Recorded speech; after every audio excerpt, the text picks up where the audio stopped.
Hey guys, welcome back to the podcast. It's Alex here. Keon will not be joining us today, but today we are going to be talking about my quarterback rankings list for this year's draft. So, starting off with number 1, it is Joe Burrow, quarterback out of LSU. So this is a pretty obvious one. It's usually the general consensus. Last year, he completely dominated college football. He definitely looked like he could read the field, and he ran through Brady's NFL-style offense. So he knows how to run an NFL offense. He is very smart. He picked apart even the best defenses, and he made pretty much every other college quarterback look something like they were in high school. So he did a great job. He kicked some ass, and I really look forward to seeing this guy in the NFL. So I gave him an impact grade of 82, just giving you a quick overview of what these words mean. Impact is the day one impact, what they'll get. Potential is what they can be in my eyes, and then overall is a simple weighted score of 2 times the impact plus 1 times the potential, obviously divided by 3. So I think that he's going to be a really solid impact on day one. He's going to be able to provide a starting level caliber quarterback wherever he goes, which we'll get to that in a second. But I think his potential is pretty high, but you may feel like, for a number 1 overall pick, a 91.0 is not really a high overall for potential. And that's simply because he doesn't have some insane arm talent, and he already shows like he understands the game, and he just seems as if he can read the field and command an offense already, which doesn't look as if there's a very much more for him to grow into. So that will give him an overall grade of 87.5, which is a pretty darn high grade. So my NFL comparison is Tony Romo. You'll see an asterisk there simply because I believe he has speed. Tony Romo, although you can point to his playoff prowess as something that's kind of a joke, Tony Romo was honestly a very solid quarterback, very particular with the way he read defenses, as you can tell on his commentating. So he is very smart, picked apart defenses, and was able to run an offense and command his team very well. But I think that Joe Burrow has that killer leader mentality that can lead a team to a championship. So my draft grade for him is top 2. This is simply because I believe Chase Young is the number 1 player in the draft. Spoiler alert. For me, his team prediction is the Bengals. It's pretty obvious. He should be taken number 1 overall unless something happens with a trade. There's just no reason for him to go to any team besides the Bengals.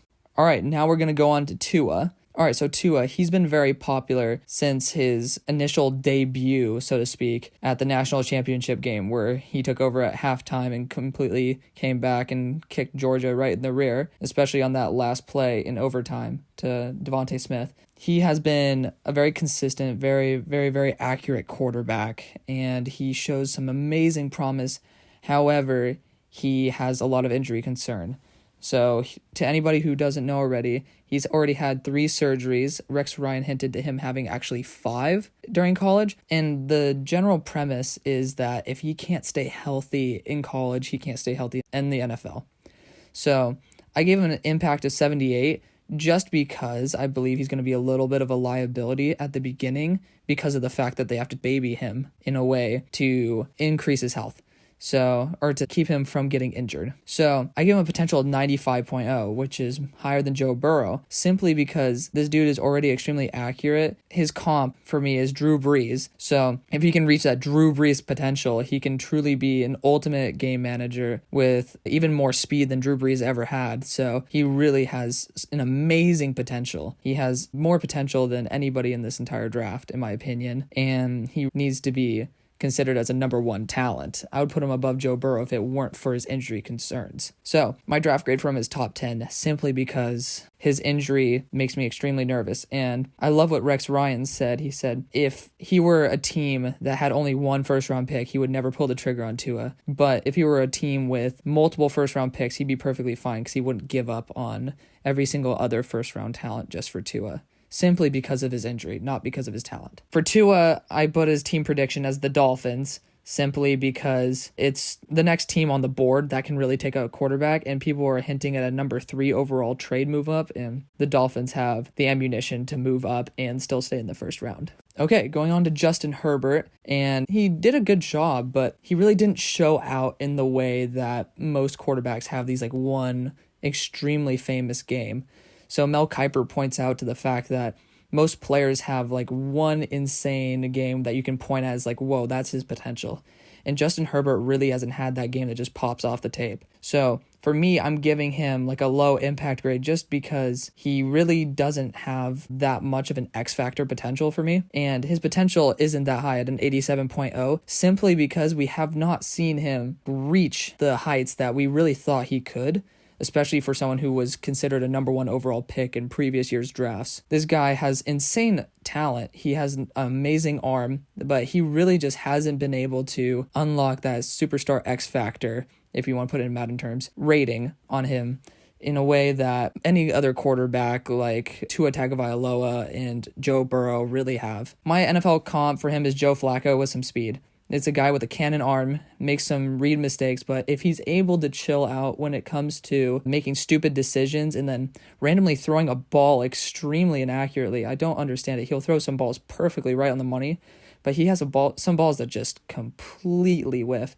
So I think a Joe Flacco comparison is really good. Strong arm, is inconsistent with accuracy, but Joe Flacco with speed. So I think that he's definitely worth being taken in the mid-first just because I believe that you've seen Joe Flacco lead a team to the Super Bowl. Granted, he had an amazing defense, but Justin Herbert has the possibility of becoming He has the potential of becoming a franchise quarterback, and with his arm talent, it's just if you're in the mid-first, you're a team that already appears to have plenty of options, but I think that he's going to be going to the Chargers. Granted, this kind of contradicts what happened in our realistic mock draft, but I really think that the Chargers are going to pull the trigger because they're going to feel like they need to get a quarterback if they're at number 6. Jordan Love, he is the most polarizing prospect of this entire draft class. So he is known for his extremely high amount of interceptions last year, but a lot of people like to come to his defense and say he lost 9 of his 10 starters, and along with that, he lost his offensive coordinator. So a whole entire regime change, a whole entire swap of his weapons, and I don't really blame him for having a production drop-off, but his IQ really doesn't seem to pop off on tape, especially when you see him just throw some extremely stupid passes. Granted, I don't think he's getting enough credit for what he did. It was Dan Orlovsky on Get Up who mentioned that multiple of Jordan Love's interceptions were balls that went right into a wide receiver's chest and popped up and got picked off, or got batted at the line and got picked off. They weren't really stupid decisions by him, but he did do many stupid mistakes. Now, people are comping this guy to Patrick Mahomes based on the fact he can make off-platform throws, and to me, it's a great trait. However, you have to look at some of his intangibles as well, like looking at how his IQ is, and it really, really, really isn't that good. But if he's able to fix those mistakes, he can be a really, really solid talent. So I gave him an impact of 70 just because I was thinking about giving him a 65, but his raw talent is, along with his speed really brought it up to a 70, so I think his legs can kind of bail him out of some stupid decisions, but he really doesn't bring that much to the table with his mindset at the moment, but his potential is through the roof at a 93. So if he can access his amazing attributes and really boost his IQ, then I think they have a real franchise quarterback there. But there's way too many risks for me to give him anything earlier than a late first-round pick. Late first round just because you get that 5th-year option with a quarterback, and in this league, you better win on that rookie contract. You can pay for everybody else. So I really wouldn't take him, but my comparison to him is Josh Allen. You saw him a couple years ago in the draft. He was a guy with like a sub 50% completion percentage who was just a rocket arm, had amazing potential, but really didn't have all the IQ points there, which you see him in the NFL today. He really changed to somebody who's more of a check down machine and uses legs. But even now, people are hoping that Josh Allen can unlock his potential, and it's already a couple years into his contract, which is a little bit scary. So my team prediction for him is the Raiders.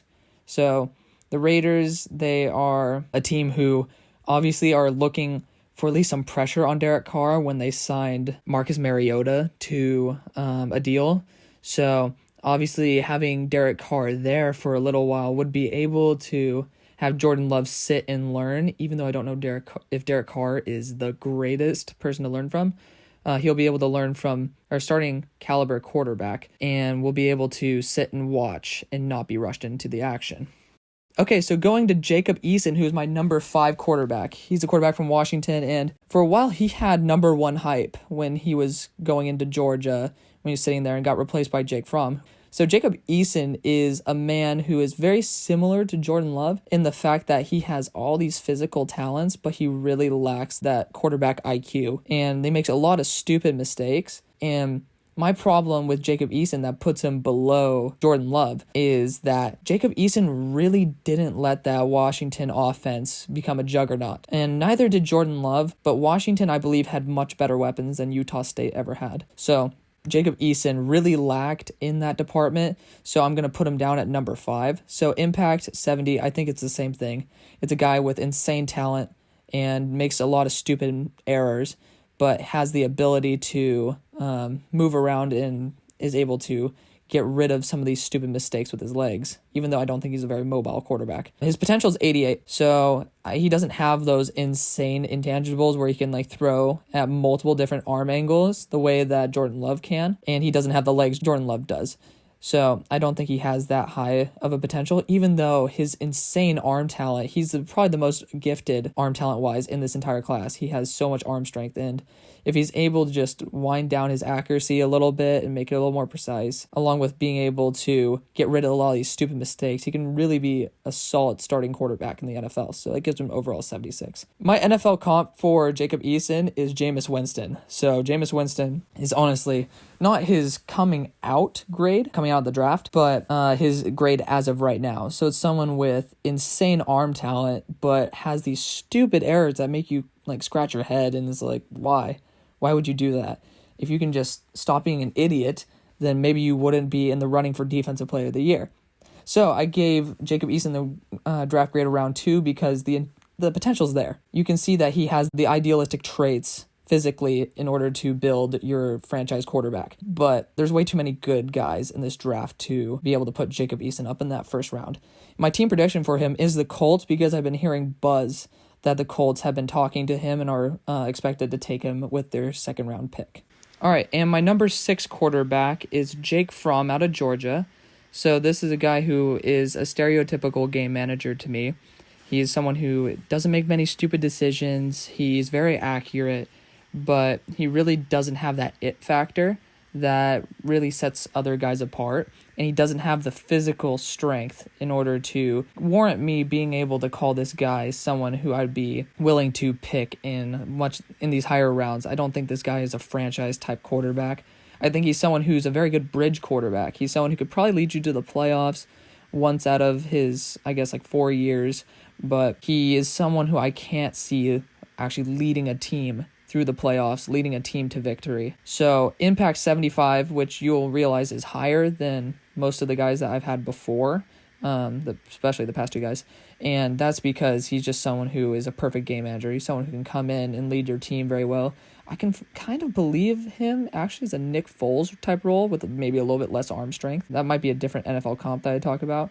But potential, it's not really that much higher. He doesn't have those physical traits. And he's a very good leader. He has a very good IQ, but he doesn't have those insane physical aspects that can really make a true leader in the NFL. So I'm going to give him a 76.7 overall, which is higher than the guys before, or higher than Jacob Eason, but that potential for Jacob Eason is just so tempting to put him above Jake Fromm, and that's why I'm going to do it, because Jake Fromm really doesn't add that much to the table apart from what he is right now. So I call him a safer Will Grier, someone who doesn't have that much arm talent and is willing to take some chances, but he's definitely a lot safer rather than the loose cannon that Will Grier is.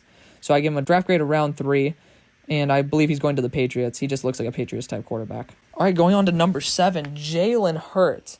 So this guy is another polarizing prospect in the draft. People are like, oh, should he even be playing quarterback?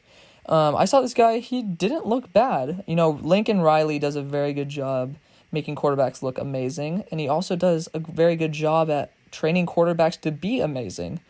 But he's number 3 out of Kyler Murray, Baker Mayfield, and Jalen Hurts. He's definitely last on that list. So you'll see that I gave him a high impact grade here of a 75.0.